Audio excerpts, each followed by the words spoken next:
Yeah. Hope everybody's paying attention because we have Katia Stern on the show today, and they call her the Wild Woman, and she was Miss Canada, and she's a 2-time best-selling author. And I want to welcome Katia to the show. How you doing today, Katia? Thank you for having me. I'm doing great. Hi, John. Katia's down in Miami in the warm weather, and I mean, we have warm weather in Charleston, but just talking about women's empowerment, you know, how you went down this road and what your goals are. I was about to turn 40 when I remember one morning I woke up, got out of bed, went to the bathroom, and as I look into myself, at myself in the mirror, oh my God, my heart sank. Who is that woman looking back at me? I hardly recognized her. And at that time, I was living the best life, the outside part of it. I was living in Monaco, wardrobe full of designers' clothes and all of the wonderful stuff that every woman, dreams about. But there was something missing from, I didn't know who I was inside. So I just realized that second, I realized something needed to change.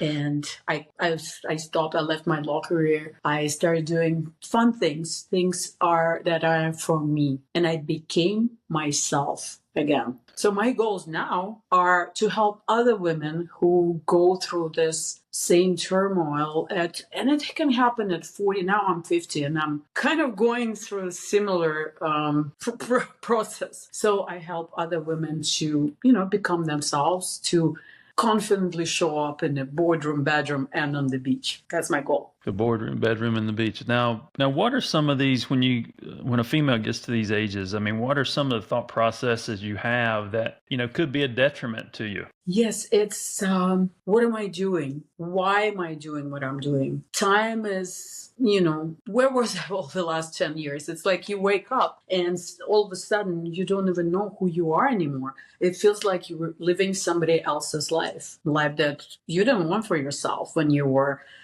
16, 18. You had different dreams and desires, but in the midst of everything that's been happening, you forgot about yourself. And it's regret. It's beating ourselves up. We women, we beat ourselves up. Ooh, crazy. We're the worst critics. We're the worst judges of us. It's difficult. And it feels like, when you talk to other women, or let's say your mother, your friends, it's like, it's okay with you. Why are you doing this? Why are you complaining? You just spoiled. And not a lot of people understand what's actually going on inside. Or do you think that through your life, I mean, I think that society we give ourselves away, and because we're always, we're trying to help this person, we're trying to do this for someone else. And, if you forget about yourself or you don't know yourself, it can be a big issue later in life. So how do you think you found yourself? Because I think you got to find yourself to go on a journey like this. Right. It all comes to this. You got to stop and, well, first of all, admit that things are not going the way you want it to go. Because a lot of us are sugarcoating this. Maybe I'm okay. It's not as bad as, my friend's life. It's not as bad as somebody else's. But admit that something has got to change, like in my case. And once you allow yourself to realize that, okay, something needs to change, you stop and you create that new vision. Because when we were, when we were young, we kind of knew what's ahead. It's school, university, marriage, kids, career. But nobody told us that at 40, we're going to stop and rethink all of this and create new goals. I don't really like the word goals. It's more masculine. Create, I would say, desires. I work with desires. What I want now, not my kids, not my husband, not my parents, me. Because usually, yes, we do follow somebody else's desires. We become doctors. I became a lawyer. Not because my parents wanted me to, but it was just a cool thing. It was like the society would approve of it, right? So I did. I have graduated one school and then I got my master's in law. But did I really want to be a lawyer? Like actually going to court, actually sitting in front of a computer and going through documents and laws?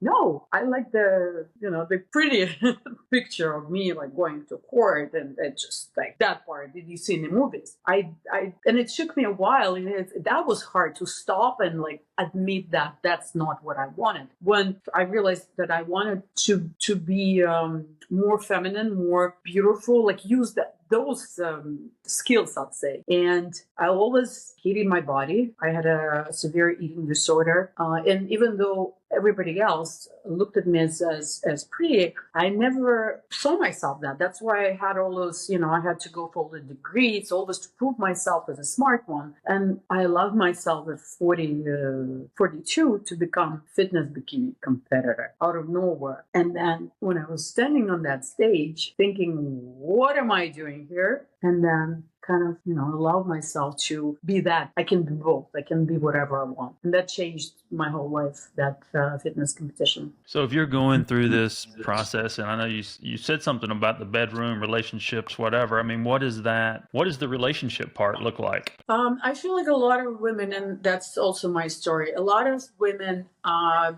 going through this, becoming too powerful. We started with the word, yes, she's an empowerment movement, but really we're too empowered, I think. And we started controlling men because we think we're in control. We were given this was the whole femininity movement. I think we're losing the actual feminine side of us, which is more about surrendering to not just to man, to like universe, being more in the feminine energy. But I think when women go for trying to control, that's where relationships suffer. And that's my idea of helping women surrender. And it's hard. When women hear me, like, you gotta surrender. I'm going to die if I surrender. I'm going to die if I lose control. And that's not really true. It's actually very helpful in relationship these days. Well, when you think about, I'm all about, feeling and being a clairsentient and so forth, and understand how things feel. Because what I talk about is what I feel. If I don't feel something, I don't talk about it.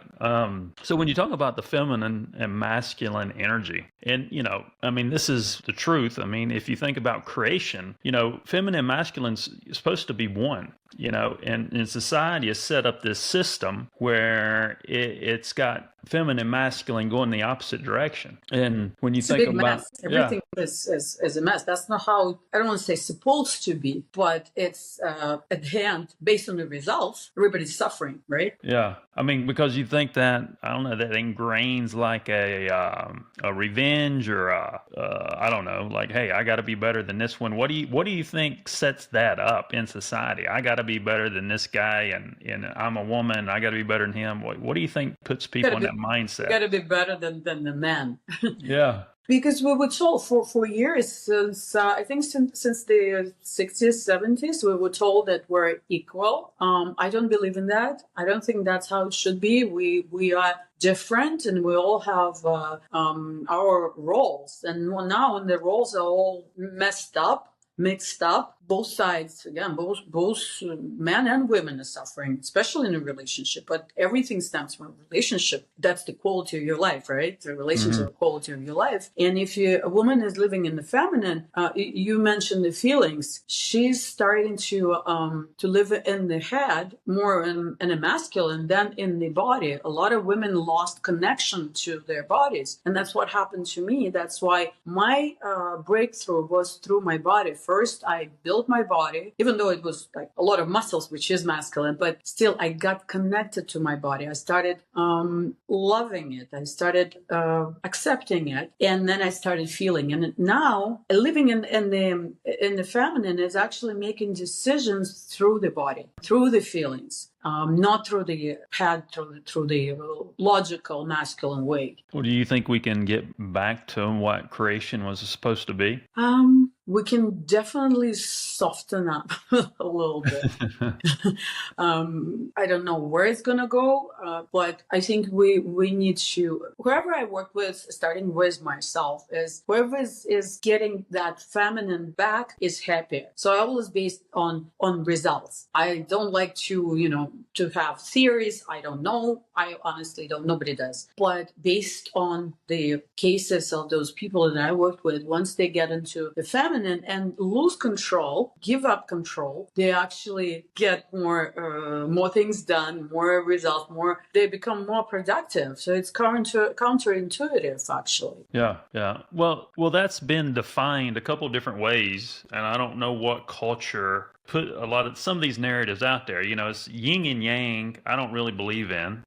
You don't need yin and yang. It's about you are one, right? Feminine, masculine. Yin and yang is supposed to be feminine and masculine, right? We are one. Creation is one, and creation is supposed to be symbiotic. So if a man has 5 attributes and a woman has 5 attributes, that where they can combine 5 and 5, then they have 10 attributes together, right? Right, and it's a motion. It's not a static creature. It's mix of energies, and its polarity is important. Sometimes it moves, so it's about being in that role according to your goals and desires for this particular want of yours, need of yours. So you can go into the masculine if you're at work, if you're at the boardroom, right? But when you get to the bedroom, go into your feminine and again surrender. Yeah. Because that's what women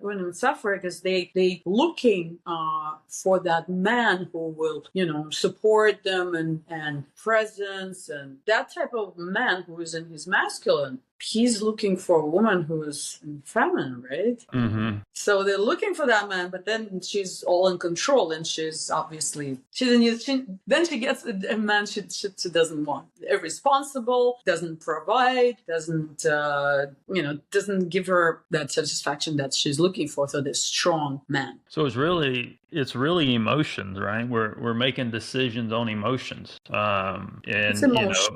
It's feelings, but there has to be an understanding of what do you truly want. Everything stems from that, because very often we think we want one thing, but really it's different. So getting that clarity on what somebody wants, it's a first step after admitting that something is not working. Then there's another little step of forgiving yourself for the things that you haven't done or have done wrong, whatever that means. That doesn't exist really. Like forgiving and letting yourself, all those negative emotions, I call them self-imposed shackles, let them go. And then creating that new life. I know it sounds like too vague, but it is starting doing what you want, not all those people around you and what society expects. Now, you married now, or you date? No, I'm not married. I broke up with my boyfriend, and for the first time in my life, I'm single for a while. But that's exactly what's happening, because my mind is like, no, I want a relationship, but my true self tells me I need this break to learn more about myself. I needed this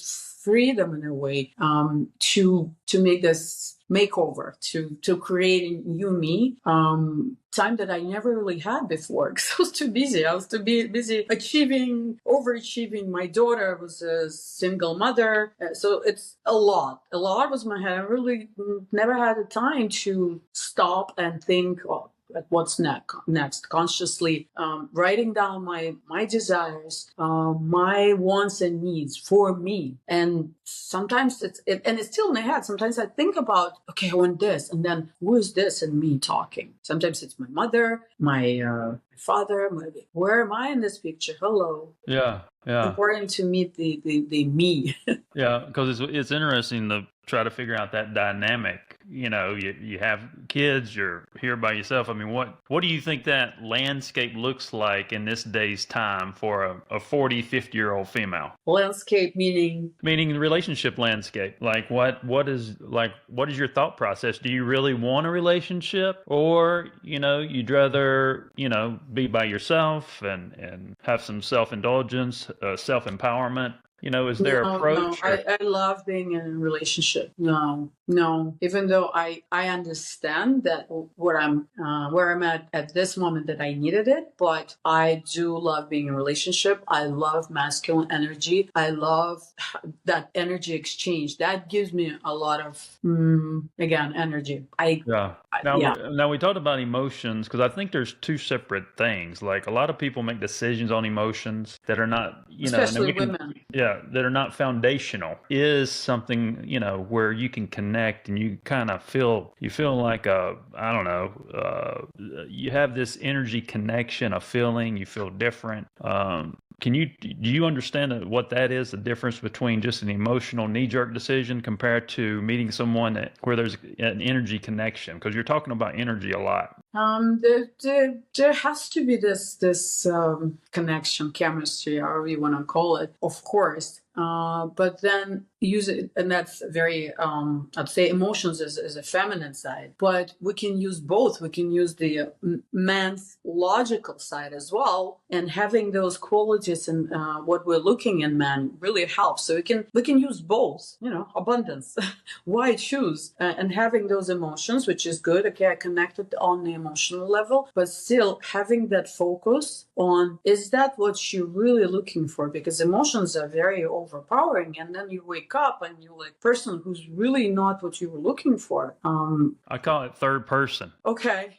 You know how you meet somebody new in a relationship and, both of you are acting in third person. You don't really know who that person really is till maybe, 3 months later, 5 months later, and then things settle in. And then you determine, all right, how can you defend against that? Have you ever been in that type of situation? Well, I don't know who I am in 5 months, so I can't offer, for him or her. But it's connecting. It's focus. Mm-hmm. That's hard. That's hard because we get. I love. But and another thing, we justify. He's not really my type, but he brought me flowers. Ooh. Mm-hmm. Come on, girl, stop. Mm-hmm. He'll do anything at this point in the beginning, right? Yeah. So a lot of we go for that glitz and glam of dating in the beginning, and I think women can use a little bit more of a brain at this point. Yeah. So you said something about connecting with your body, your head. Females get in their heads and they don't really connect with their bodies. So how did you just were able to achieve this by working out, getting in shape? I mean, what got you where you're able to feel your head and your body together? Right. It all started with the body, actually. Well, we don't know where the egg or the chicken, because building a body actually starts with a new mindset. So I guess somewhere over there, I made a decision that this is not. I was okay with my body. Like it wasn't awful. I wasn't big or anything, but I wasn't who I knew I could be potentially, and that's where my pain was. And when I made a decision through to get into a shape that I liked and be audacious enough to step on that stage as a fitness bikini at 42, then my mentality, my whole mindset has changed. And now I make decisions with my body. I actually close my eyes and I have answers. And this is a great practice. When you need to make a decision, you close your eyes. And if you choose one of those, and if your body expands, that's usually yes. If your body shrinks and becomes smaller, that's usually a no. So now I ask my body, and I don't remember, you asked me when that happened. All of this was happening so fast. I was like bodybuilding for 3 years. In 1 year I was on stage at Canadian National Championship, like at 43. And then I was doing a lot of mindset work with, after I left law, I got into personal development, and I became a success coach with Jack Canfield, author of the Chicken Soup for the Soul. And actually my second book is I co-authored with them. Then I did health coaching, became a health coach. So all of that was, it was a new me growing, evolving. So somewhere over there, it just happened. So what, I want to talk about the book. You have your current book out is what, You Were Born Wow? That's the current book? Wow. Yeah, that's Yeah. why they called me the Wow Woman, because you were born wow. And this book came around when I was lucky, privileged. I don't know. I met Bob Proctor, legendary Bob Proctor, and his book is called You Were Born Rich. And we had dinner with him. Again, a friend of mine introduced me to him. Well, I begged him for like a year. Can you introduce me? We had dinner with Bob Proctor and his wife and 4 of us. And I said, Bob, I want to be like you when I grow up. What do I do? And he said, Katia, write a book. I'm like, who am I to write a book? How am I going to write a book? And he writes the name of this coach, book writing coach, on this piece of napkin, hands it over to me, and in a year I had this book. And I described this event in the book because it's really life-changing. Just one conversation, one connection, and here I am. And now I'm on TV because of this, because of my book. And again, this, who am I to be on TV? Who am I? I have an accent. I've never had TV experience. And who am I? I'm Russian at these days, But that book changed it all. So it's about like making decisions and making decisions to get out of your, I don't really like the word comfort zone, because if you are not there, you're not really in a comfort anyways, because you want more. So it's okay to be in that uncomfortable zone, but to want more, you've got to make a decision, and then make a decision on the what you want, and then the how will always come. When someone reads the book or they meet you for the first time, and they wanted to meet you, what do they say, or what's their approach? Well, they say you've inspired me, and now I know that my life is not over. And then they mention, like, my life at 30 is not over. My life at 40 is not over. My life at 55 is not over. So I guess that, I allow them to think that life's not over. Yeah. And that's liberating. I think it gives freedom to think that if I did this, they can do whatever it is for them. This wowness is, everybody has a different idea of wowness. I mean, you don't have to be a fitness bikini competitor. You don't have to write a book. You don't have to be on a cover magazine. But that happened to me. But whatever that is for you, you are absolutely, it's doable. That's what, and sometimes that really that triggers a lot of women, because when I say it's doable, that means you have to do it. Yeah. Because it's doable. Now they're justifying the fact, oh, I'm too old and it's not possible. Or I have 3 children. I don't have 3 children, but I've met women on that on my fitness path, on those fitness bikini competitions, women who have 5, 6 kids, and they're there on stage. Yeah. So that's triggering. It's like, oh, now I have. If somebody did it, that means it's possible. And again, it's triggering because now they blaming themselves that, oh, I haven't done that, and then I become again a trigger, and that's where I get a lot of hatred. And I'm used to this by this point. But when I was on stage, my first year especially, I get that I'm too fat, I'm too skinny, I'm on drugs, I'm on whatever. My nostrils are not even. I mean, they're not. I had a broken nose. I had to fix this, and they're not. Yeah.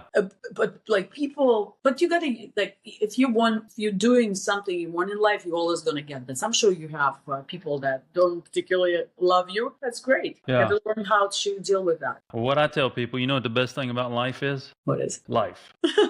Of course, this is life, and we oftentimes think that life has to be perfect. Where do people get this idea, like that we don't have to cry and it's so terrible? We don't have to experience pain, which is pain is a part of life. So it's just dealing with that pain, dealing with those situations, allowing that even in the body. Again, going back to the body, this work that can be done to release trauma is to go through pain. And we always we're trying to get out of that and block that and take the phone because we don't want to feel the feelings. Mm-hmm. But no, if we put that phone down and we just feel the feeling, yes, that's where I'm feeling my whatever grief, It's here, it's in the throat, it's in the nose, and go through that and just breathe it out. You feel better, like in a matter of seconds. But we block it. We don't want to feel the feelings. Well, the medical system tries to diagnose those feelings when in actuality, those feelings should be a guide for your life. So I think in a way,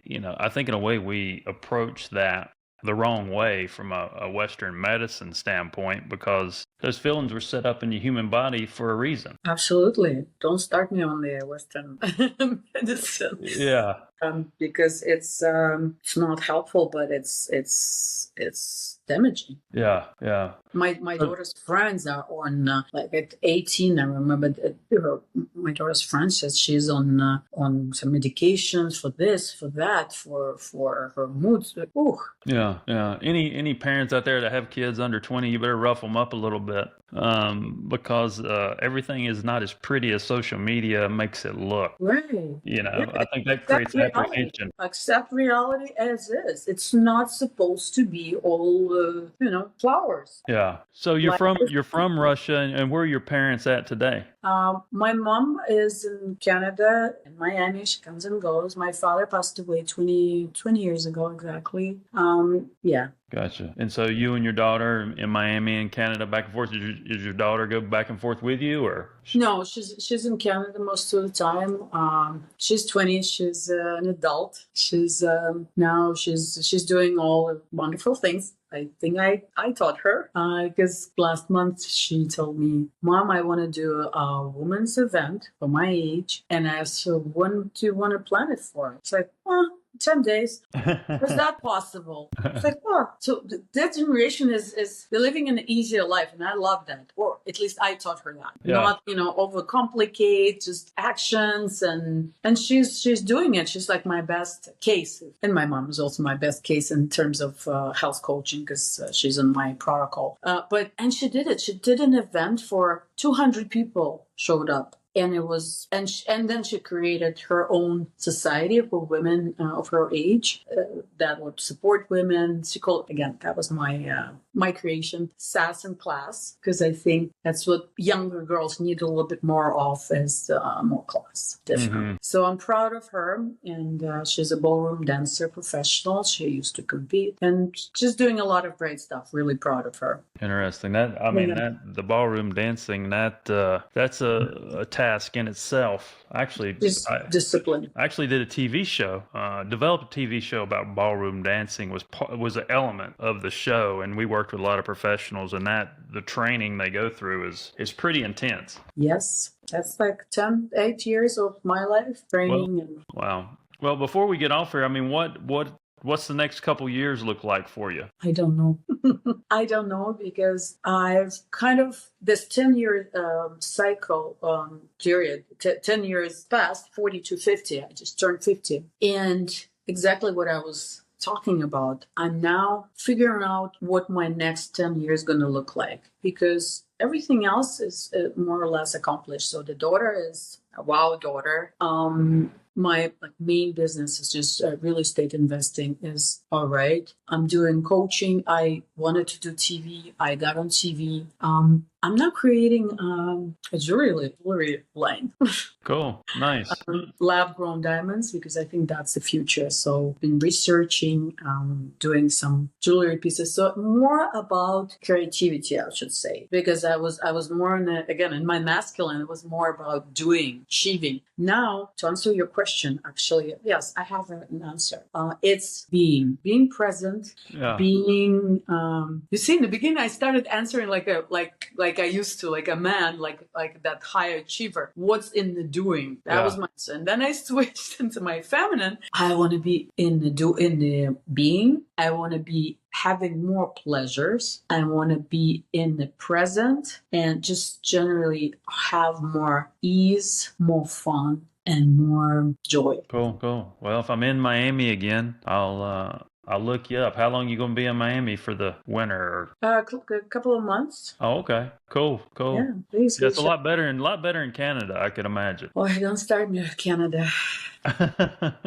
So if we want to find the book, You Were Born Wow, where can we get the book? I'm redoing my website, so KatiaStern.com. And I got to get the link working.